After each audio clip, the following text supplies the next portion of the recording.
right, thanks for staying tuned. Welcome back to The Verdict. And indeed, we thank our guests in the last segment for their participation on the program today.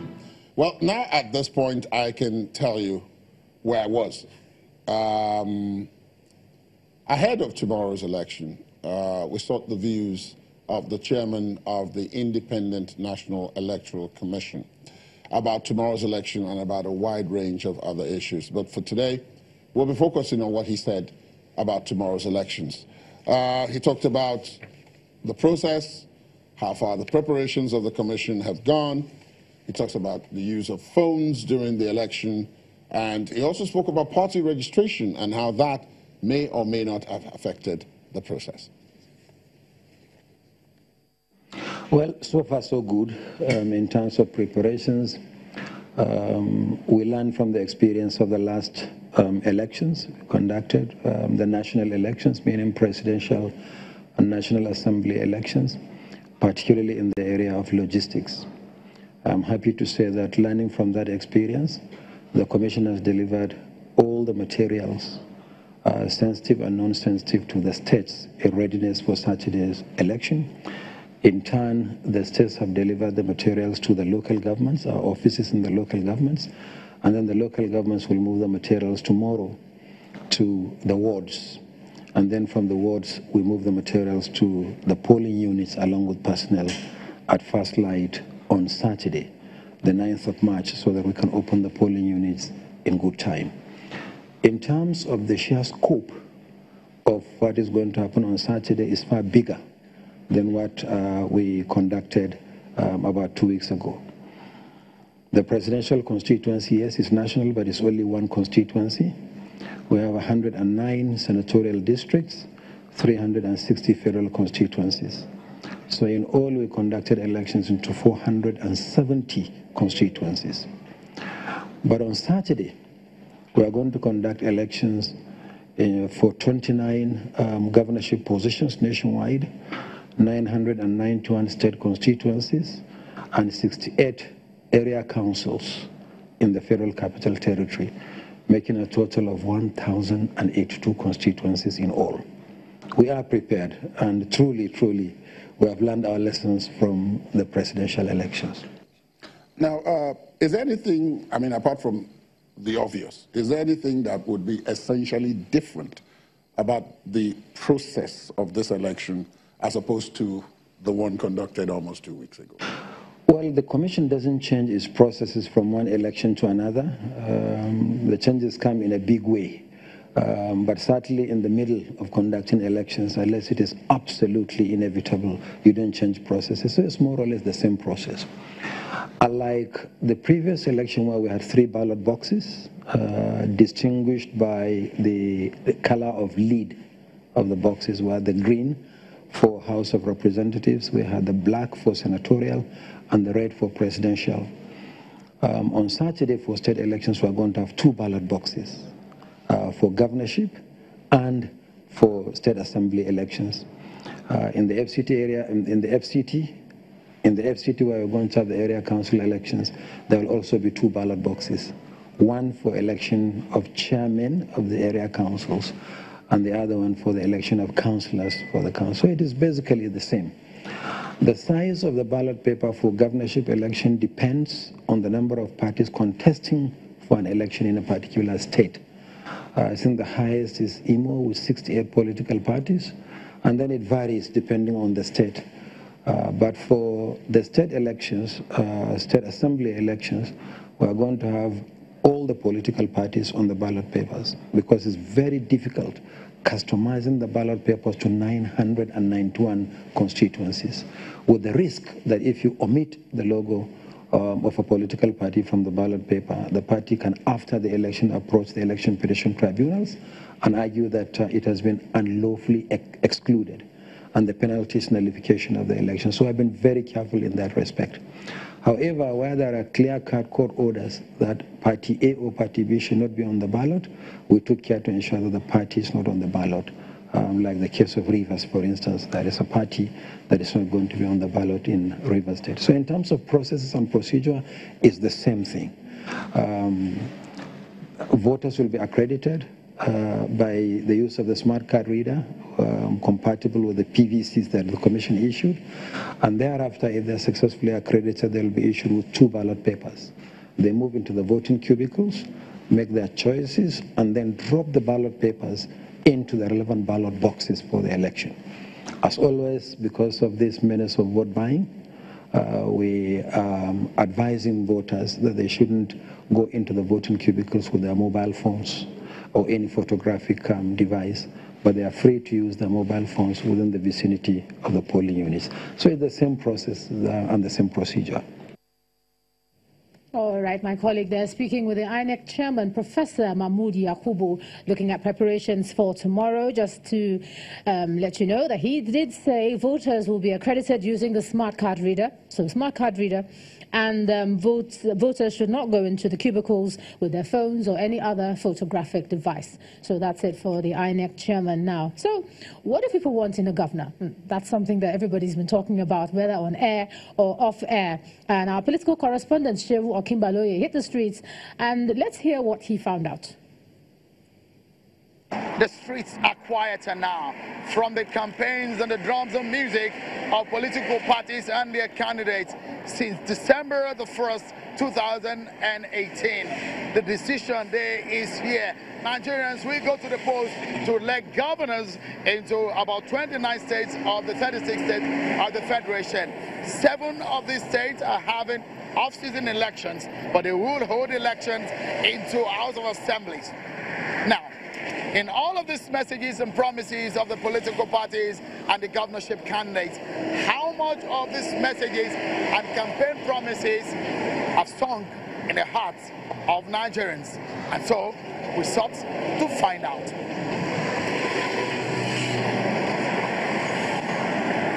Eyes are on the ballot. The chief executives of the different federating units Nigerians call states will be determined. Critical issues will be raised, and the capacity of some of those seeking the state's highest office will be put to test.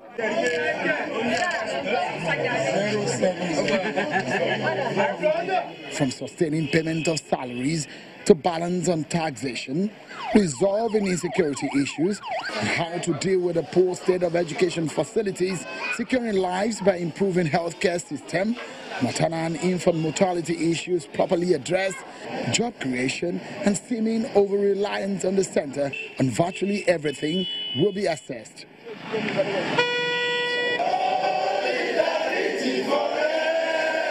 2 years ago, about 27 of the 36 states of the Federation could not pay their workers' salaries.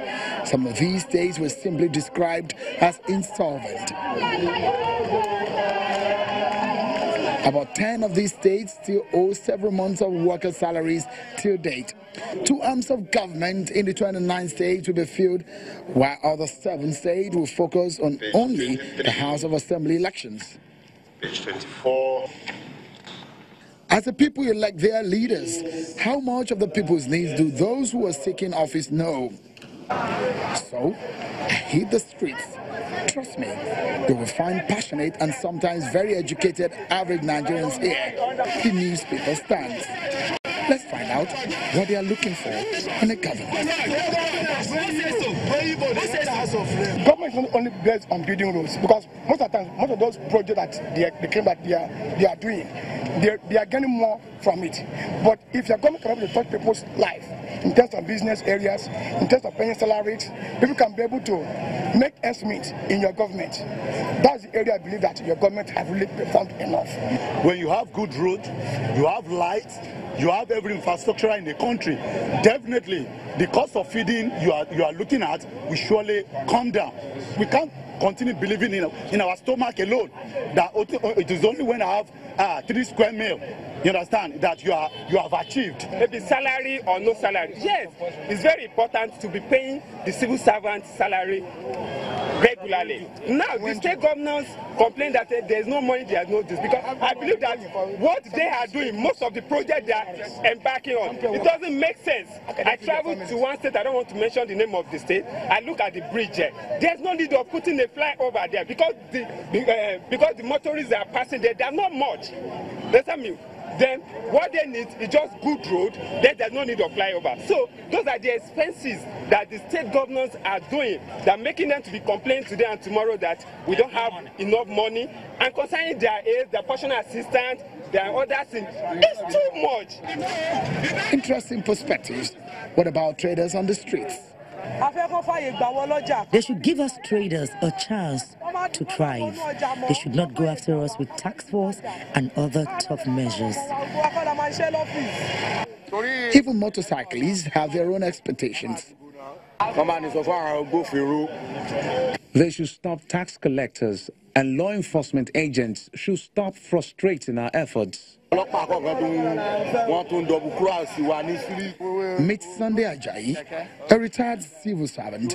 We first saw him at the newspaper stand, but we asked to take a ride with him to hear his own views on what Nigerians should look for in a government. When we are producing all those basic resources like cotton, cocoa, granite, coffee, palm kernel, and small coal for internal use, our foreign agents was buoyant. We have reserve. Before our students left school, they are already be employed. They go to school directly. I was very small that time. And by the time they finish, immediately they are giving that employment, they give them a car. Immediately they abandon agriculture and they got oil, they started dipping money hands into oil. You understand me? Instead of transforming the nation, if you abandon food, agriculture which is good, and you are importing food, you understand me? You are putting heavy weight on our foreign exchange. You don't import food and just import it honorably. You import it with money. You understand me? You understand me? So agriculture is number one, which a governor have to do. Yes, corruption is the basis of Nigeria's destruction, and Nigeria will never destroy the destruction. The decision there beckons. Nigerians will again exercise their franchise, and that will determine what they get for another 4 years. Shewa Kimaloye, reporting for Channels Television News. Well, Shewa Kimaloye there in the streets of Lagos to get the mood of the electorate, and of course they had what they had to say about what they expect from the government and from the governor. But let's leave Shewa. We'll get to talk to him later on, I guess. But let's go to Owerri, the Imo State capital, where we have our correspondent, Pt.10. Tokbe. Yeah, good evening, Yota.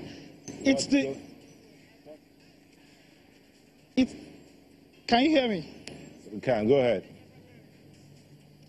Okay, it's the eve of the election in Imo State, and tonight we are trying to get across to all the stakeholders in Imo State to get the feel of the preparation for tomorrow's governorship election. Well, earlier today, we visited some areas in the state when we spoke to some electorates, and their major concern, because Imo is one of the flashpoints in this election, the major concern is for INEC in Imo State to conduct a free and fair election in a peaceful atmosphere. And to answer all these questions, tonight we have the resident electoral commissioner of INEC in Imo State, Professor Francis Ezeanu, who will be speaking to us about the preparations of INEC for tomorrow's governorship elections in Imo State. Good evening, sir. Yeah, good evening. I know you have a very tight schedule. Thank you for joining us on this program. Yeah, tell us, what are your preparations for tomorrow's elections? Well, we are ready. Most of the racks are up and running, except for a few racks. But I'm sure that in the next 1 hour, all our racks will be up and running, and we will be at the polling units by 8 o'clock in the morning. Yeah, this same thing you told us just a day before the presidential and National Assembly elections. Sure. And only for us to get to the polling units at 8 a.m. Sometimes some even got to the polling units at 9 a.m. and the electoral materials were not there. So you're telling us the same thing now? Well, yeah, we had to find out the lapses, and we've tried to button them up. If I live here now, I'm visiting some of the places where I understand the security escorts are not yet ready to move, to find out why they have not moved. Part of the problem is that if you are ready to deploy, you must wait for security escorts.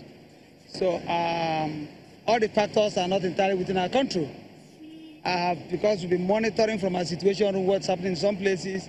In some places, we understand that either the DPO said they should wait until it arrives or some other things. So we want to find out, I'll get there and find out what's happening. But apart from that, we are ready to get to the field. Sir, you know, there's some flashpoints in Imo State, like the oil-producing area, the riverine areas of Imo State. What are you doing to ensure that elections are free and fair in that?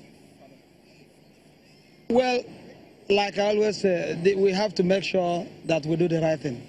Now, but when you get to the field, there are a lot of contending factors. Once you deploy to the field, you are not totally in control of what's happening.